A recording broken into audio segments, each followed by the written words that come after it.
Il reste 6 minutes à votre groupe. C'était un fait objectif, évidemment.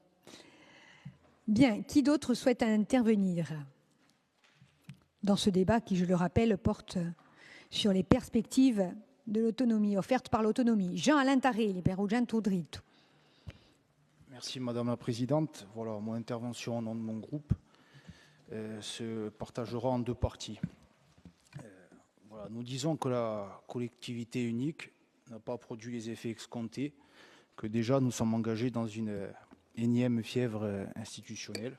Il n'y a pas eu le temps du bilan, du diagnostic de cette nouvelle réforme. Le fait de mettre objectivement en lumière cette collectivité ne tourne pas à plein régime, et pire parce qu'elle est unique, concentre les pouvoirs. Les finances de la CDC sont dans le rouge, indépendamment de la gestion de la nouvelle majorité territoriale. Justement, les négociations actuelles doivent être utiles, indépendamment de l'évolution institutionnelle, proprement dite, de faire entendre à l'État que ce territoire est singulier, et de ce point de vue-là, et qu'il a besoin, non dans un rapport de colon à coloniser, mais du concours de l'État au titre de la solidarité nationale, pour réduire les handicaps liés à l'insularité de notre île notamment. Concernant le sujet d'actualité, c'est passé il y a quelques jours à l'Assemblée de Corse, concernant la communauté historique, linguistique et culturelle, nous sommes favorables.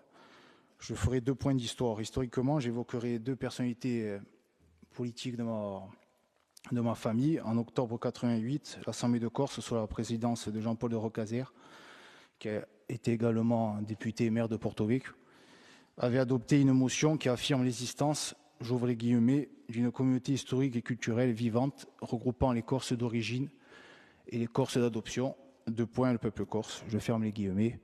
Gardons aussi à l'esprit l'article 1er du statut JOX et le principe, j'ouvre les guillemets, d'un peuple corse composante du peuple français, je ferme les guillemets. C'était José Ross, président du Conseil général de Corse du Sud à l'époque et rapporteur du texte à l'Assemblée nationale qui avait